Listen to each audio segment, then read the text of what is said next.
Trading the foreign exchange market carries high risk and may not be suitable for all investors. Trading on margin, utilizing leverage can carry an even higher level of risk that can lead to a complete loss of investment funds. So before deciding to trade the foreign exchange market or using any of our software alert products, you should carefully and diligently consider your personal investment objectives, level of experience, and risk tolerance. There is a possibility that you could potentially sustain significant loss. You should not invest any capital or trade that you cannot afford to lose. It is your responsibility to be aware of and understand all risks associated with foreign exchange trading and to seek professional advice from an independent certified financial advisor if you have any doubts. Auvoria Prime does not exercise trading authority over your trades. You and you alone exercise discretionary trading authority over every trade. Let's go into the Forex Factory calendar. This is April 11th to 17th. Here's the calendar right here. So we're rolling in into the next week. We've got Fed Chairman Powell speaking tomorrow, which is rare, guys. Okay. So this is no kidding. Wow. Everybody that's not paying attention to the screen, make sure you take a look at this. Powell's going to be on 60 Minutes, guys. I haven't looked ahead that far. So this is the first time I'm peering into this live, sort of real time with you guys, but he's going to be on 60 Minutes. I mean, obviously they probably had plenty of meetings with his 12 regional Fed governors, sort of his minions, if you will, his crew. And they're probably just going to be very canned and very, but again, I'm not sure. To keep in mind this 60 Minutes, I'm not sure. I may have to just do a separate post about this because let me just do a quick sync here. All right.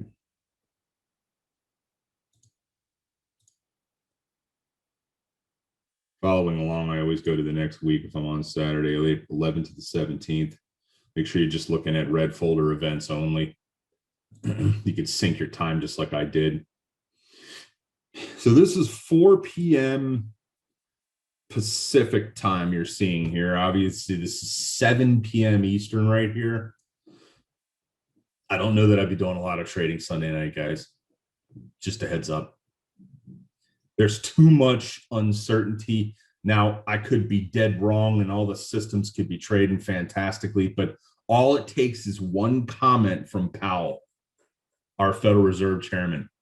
One comment and something like, well, we've considered tapering off our quantitative easing plan in Q4 of this year, right? The market's immediately going to react to that, right? So more than likely, the equities will get absolutely crushed in Sunday night futures into Monday morning. This is U.S. time and so forth. Now, this is an absolute worst case scenario, right? So I'm not trying to flip everybody out. It's an out of the box interview, meaning that it is not a normal plan for Chairman Powell. And I have no idea what he's going to speak. I don't know if the Biden, Kamala communists have given these guys, any sort of speaking points, or he's being pushed by the administration to go on camera. I don't know. So I'll take a closer look into this, but 9.5 times out of 10, it's a very canned speech, and he will stay completely on point regardless of how many questions he gets peppered with, which is mostly of the nature like, hey, when's the Federal Reserve going to stop quantitative easing? And how many chairs are going to be left to sit on when the music stops, right? That's the questions that he's getting. He's been excellent in deflecting all that. So, but thanks, guys, for posting some of the Gearbox, and make sure you post this to just Auvoria subscribers only, since we've had to kick a lot of people out of these chat rooms that we've found that aren't actual subscribers. So that's just a sort of side note on how I handle off-key type of presentations, this one being Sunday night. I'll do a post in Market Watch on this if I can get any more color from some of my trader buddies in New York on if anything's going to go awry. Do note that, again, he is speaking along with employment change reports and unemployment for Aussie. This is a big report right here on Wednesday, so keep a note on that. I don't know that I would be trading around the times of this release. I typically am like an hour before kind of guy, or an hour to 2 hours after. That lets even the craziest of spikes in any currencies related to the Aussie to cool out. Then core retail sales, which is normally not as important, but should be a more important number due to release, which is typically 8:30 a.m. New York time. Hence, you're seeing these conversions to Pacific time. So always want to do your own, set your own time up in Forex Factory. That would be great. All right, so we got that. The other thing I want to post is another good YouTube I came across.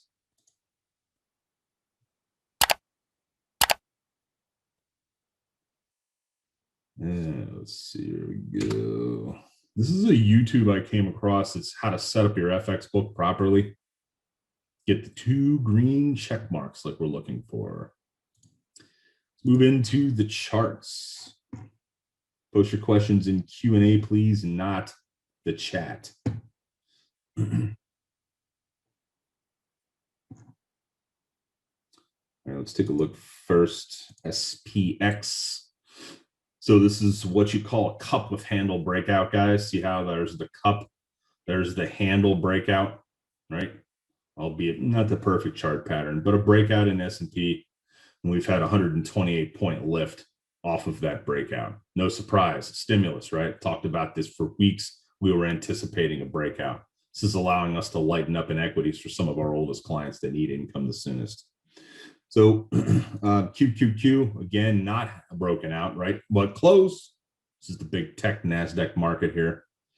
Taking a look at just the bonds, if you will. We always look at the 7-year, still stuck inside of a range. This is a daily chart, tradingview.com. Each candle represents a single day. Nothing's breaking out. We're in sort of a tighter range, which is what we were anticipating. It's a very tight range form. Looks like we potentially could break a little bit higher on the 20-year. Okay. So been very calm. What does this mean? That means it's typically very calm in currency land. If there's a lot of craziness in any big country's bonds, it has a tendency to spill over into higher volatility in currency. So it's important you understand what's going on there. DXY, daily chart. Okay. Coming back down to an important support point, 92. Things pulled back basically $1.50 from the high, which we kind of anticipate. I'm not really sure why it stopped here, but it's a center point of a lot of trading in terms of time, as you can see. So could be some sort of fib retrace as well. It's possible, but we really want, if you're a dollar bull, you really want this area to hold, right? If you're a euro bear, you want this area to hold, vice versa. So if you take the euro USD, take a look at that, it's the exact same point we're holding so far. It's really anybody's guess. I would expect us to get out and test this lower 1700 area, right? Before we go back up and crash through and possibly continue the rise up and or corresponding decline of the dollar. So if you move out to the weekly, I've shown this a lot. We're expecting this at some point to be back down at this point. I don't know when, I don't know how, I don't know how far. I'm targeting this for a longer term move. I am not out on an island by myself. A lot of the big guys I follow on Twitter, if you notice, I only follow people on Twitter that are really, really generous with their research and are very good people, good stewards of the Twitterverse, right? This looks imminent.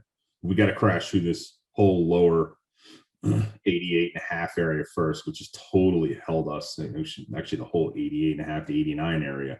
This is a big zone we got to get through first. Once we get through this zone, I'm pretty sure we'll just sail down to 86, in which case I would not want to be short anything that is in Euroland, okay? Because this will go up.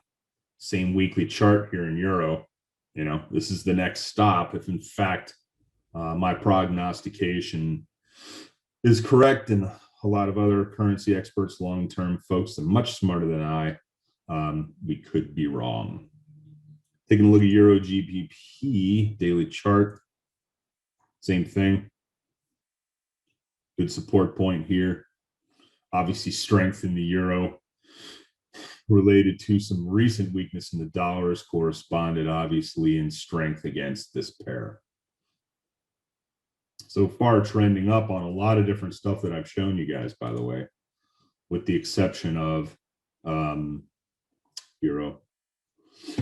First questions, because I'm not going to go into a lot of currencies unless you guys want to see them, quite frankly. I feel like I just go on and on a lot of different currencies, and it's really not what you guys want to see.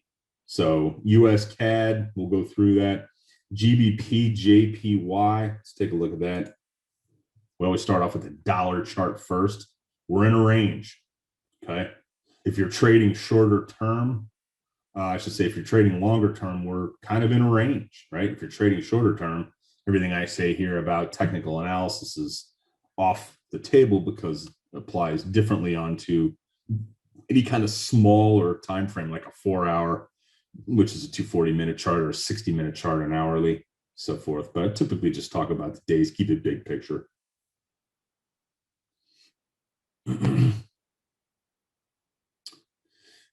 Let's see.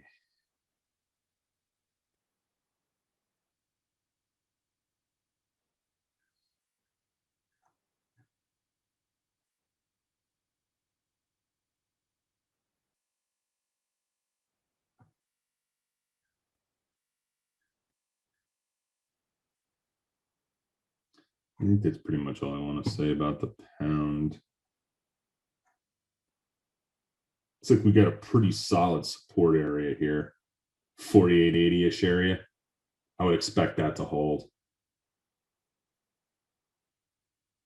Let's take a look at US dollar CAD, which has been daily chart. Now you notice we were a broader range here. This was the 2850-ish area. It was capping us at the top. This whole 2440-ish area was at the bottom.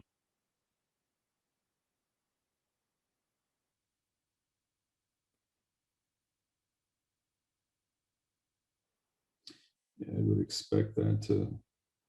Then we got a much tighter range. Keep in mind, I've got a couple of questions about this. These lines represent what's called squeeze zones on tradingview.com, which was developed by Dasan. So the developer of Variable. It's actually a pretty good indicator I have on a lot of my charts and most of the stuff. Let's take a look at the CHF-JPY. It's the next request. Still in a tight range here, guys. 18.5 at the high, capping.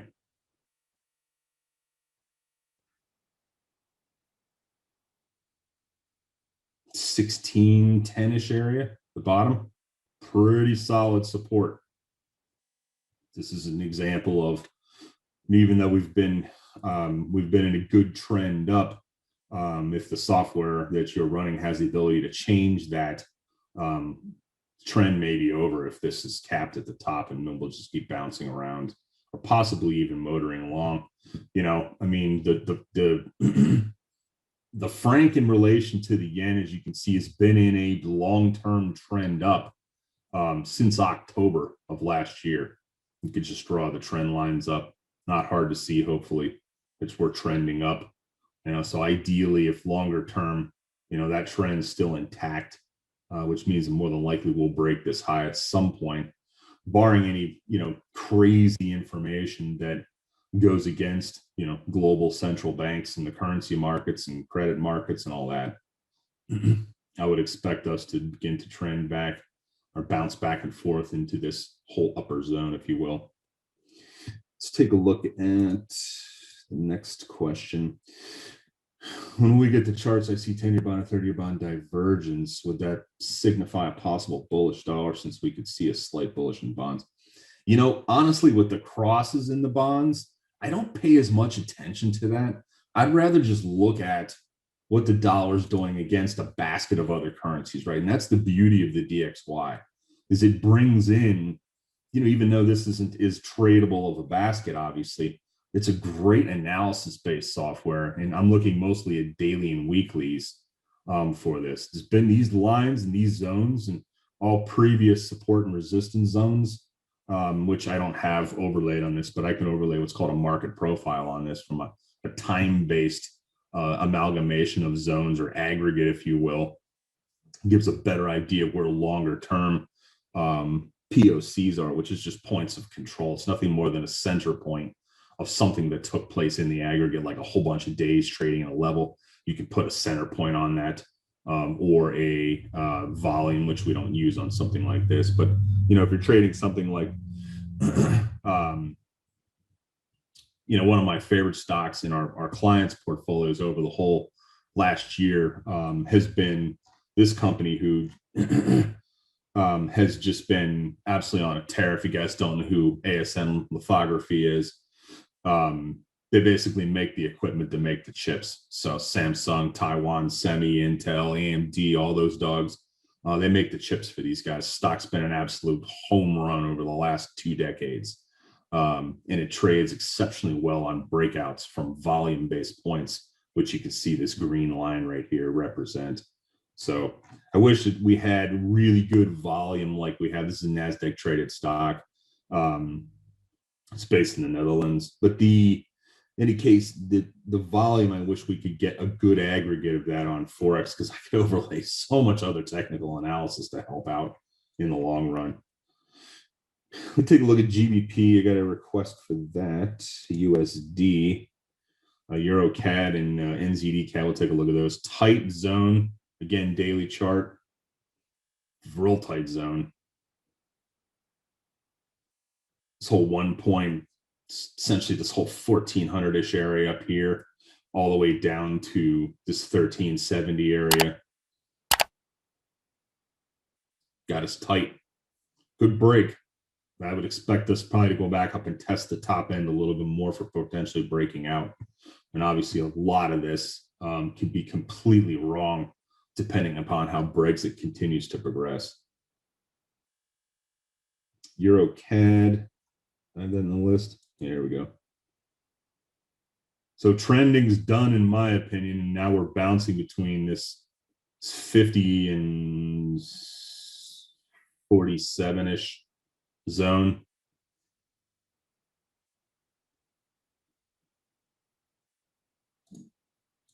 Let's see what question.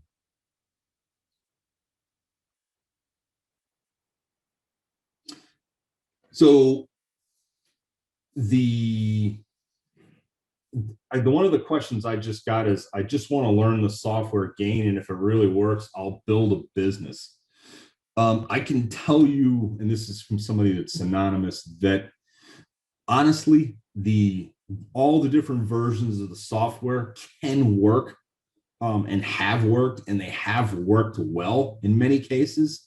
And if that wasn't the case, I wouldn't be sitting here. Okay. So all of my experiences brought me to this point. We're actually going to be deploying versions of all of the software, not Einstein and Alexander, but for all the versions of all the other software into live client accounts once our Forex broker gets their PAM situation straightened out as far as running a master account over client. So, I mean, if I'm willing to put capital to work, the beauty is regardless of where your Forex broker is and the leverage they may offer, obviously leverage is lower for US-based brokers. In some cases, it's much higher if it's an overseas-based broker. You really don't need to put a lot of money into a Forex account. So I'll give you guys an example, because this is really a risk management discussion. So our typical client size is about $1 million, $1.5 million. There will be no more than about 50K of that money in a Forex account. So think about that percentage wise, right? Now I understand it's a lot more difficult. Somebody's like, well, I only got $5 grand, and I get it. But as you save up more money, just understand the risk that we're willing to put a client's account. And you don't really need, because of the leverage is so tremendous in most cases. And we're not going to be 1 to 500 in client accounts. We'll be under 100 as far as leverage. We just don't need it, because our clients aren't looking to shoot the lights out. These guys would be absolutely peached with 1.5 to 2% a month. Think about that. 2% a month. It's a 50% return per year. It's just absolutely astronomically good. So one needs to put that in perspective in terms of institutional land, where I come from. in terms of how that return is in relation, right? You know, if you're willing to take more risk, but just understand, I can tell you a lot of the individuals, and I look through some of these comments inside the chat rooms, and I want to just cover my ears up sometimes with some of this because there's just a lot of misinformation going on. Okay, so ends Euro CAD, went through that. Let's take a look at the NZD CAD. I don't really follow this one much, so maybe I'll just have to add it in here.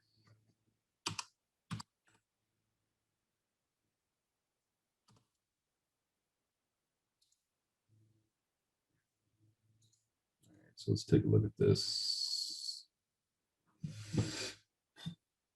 Not a lot to tell here. We got some craziness once we broke. Notice this line held quite well on a daily for what, a little more than a week before it broke, and then it broke hard. So down at the bottom, we see this is our support point. Ultimately, more than likely, this is where it's going to get out and test.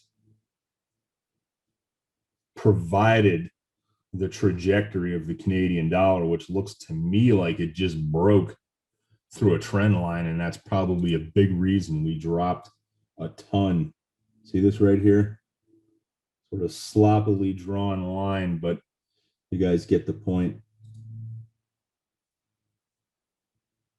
For the question I just got as well, the goals of these calls, guys, is really just to keep you guys safe. Just understand a big macro picture. I'll comment. So if anything that threatens any of these chart patterns, you guys will actually see me talk about. And that includes politics, monetary decisions, central banks, all of that. That is the goal. Risk management. Let's take a quick peek at gold. Spot right here.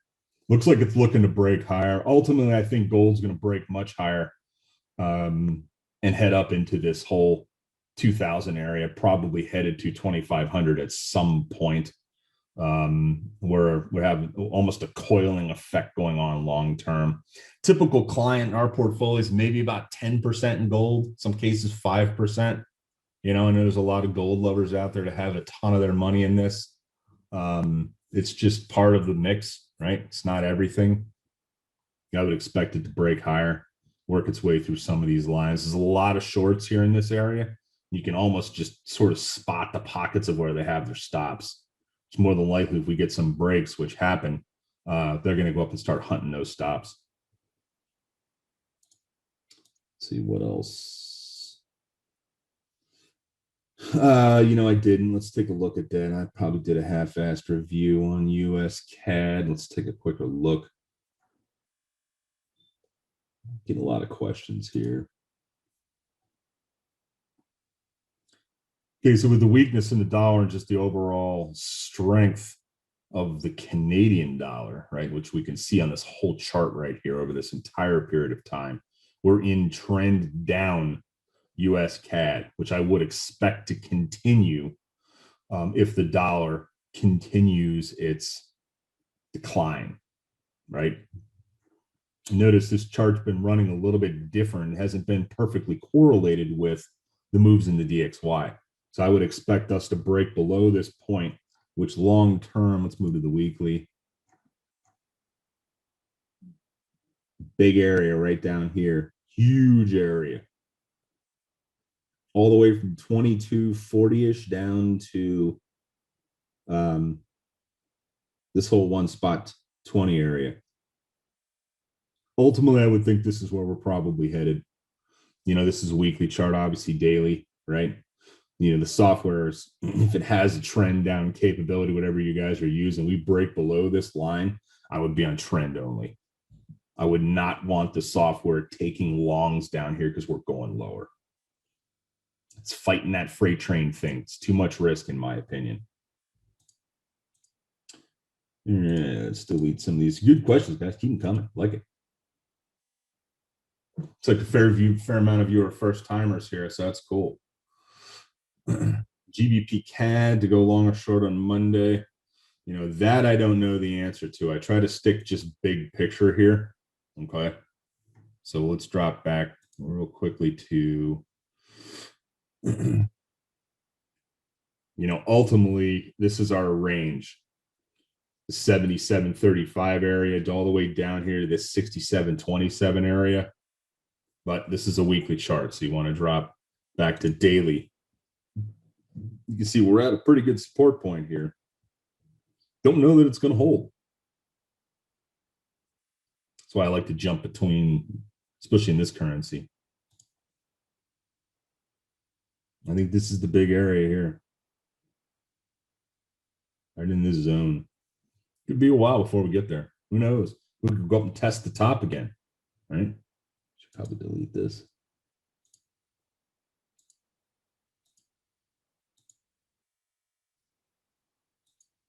Drop back to daily.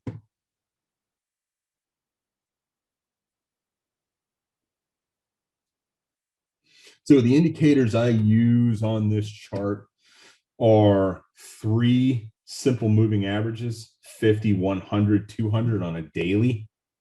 These are the same moving averages that stay the same on any chart. So if I'm dropping down to a 4-hour here, right, got the moving average. This is very simple stuff. I try for these presentations to keep it real simple. I don't really get into 3, 5, 1, and 4-hour analysis. It's too short of a time frame. Most of our subscribers really need to focus on understanding the big picture first before we do any deeper dives, right? So I try to focus on daily and weekly charts, bigger time frame stuff. These lines right here are what's called the squeeze zone indicator. It's developed by Descent, Variable developer. Each of these candles represents a single day, red up, green down, whatever the hell this green color is. In addition to that, we just have volume. I have a bunch of other indicators that we can put on here. The one I prefer the most is what's called the overlay of the market profile. Give you guys an example of that. I guess I could throw it in any chart, but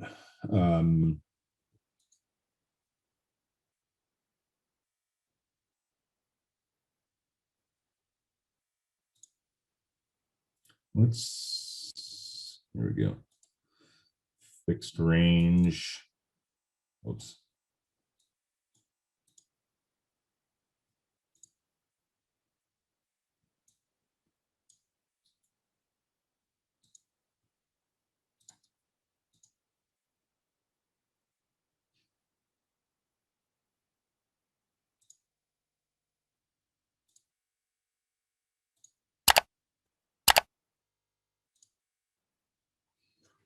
Okay, this is a fixed range volume profile. What this does essentially is it takes a vertical chart and it aggregates volume over any period of time. So we're looking at an individual stock.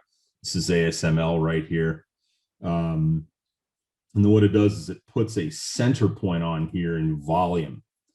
So you can see how both these lines show up. It's actually shifted a little bit since I set the green line, but this was really the breakout point on this stock for some of our newer clients we got into back in early November on this one.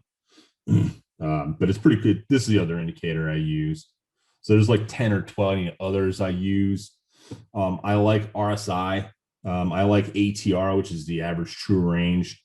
These are both volume-based analyses, relative strength, stuff like that. But I try not to put these on the charts. Each of these right here represents either a dividend or earnings release for the company, so forth. I'll leave that here. Good question, though. I like it. We can go on and on about charts and indicators and trying just to keep it big picture. We got a request for Euro JPY. I think I already covered this, didn't I? No. About to break out. So just keep a close eye on this. This is one of the currency pairs that your software is trading. Looks to me we've got a potential break. If we don't, we'll just probably go back down and visit this low again. Remember, the euro's exhibiting more strength, and quite frankly, the yen's been weak in almost every aspect of its relation to other currency pairs.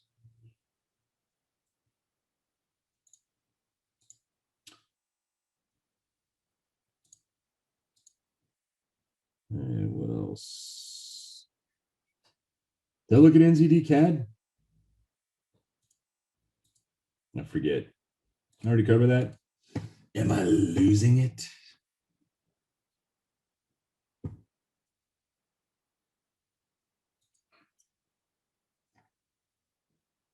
All right, so if you guys want to open up the chat box, there is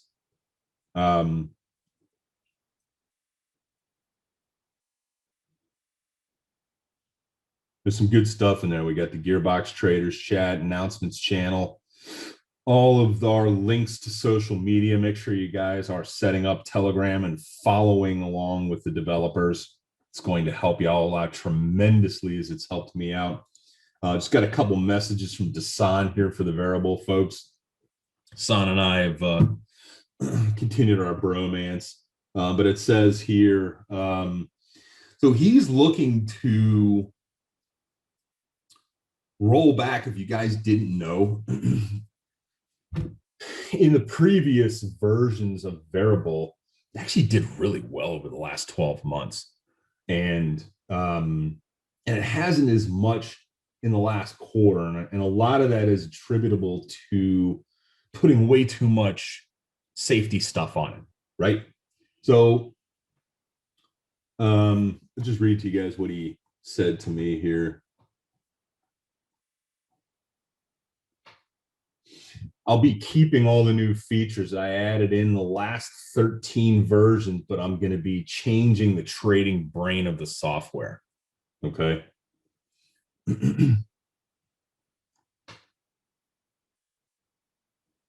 No time frame on that.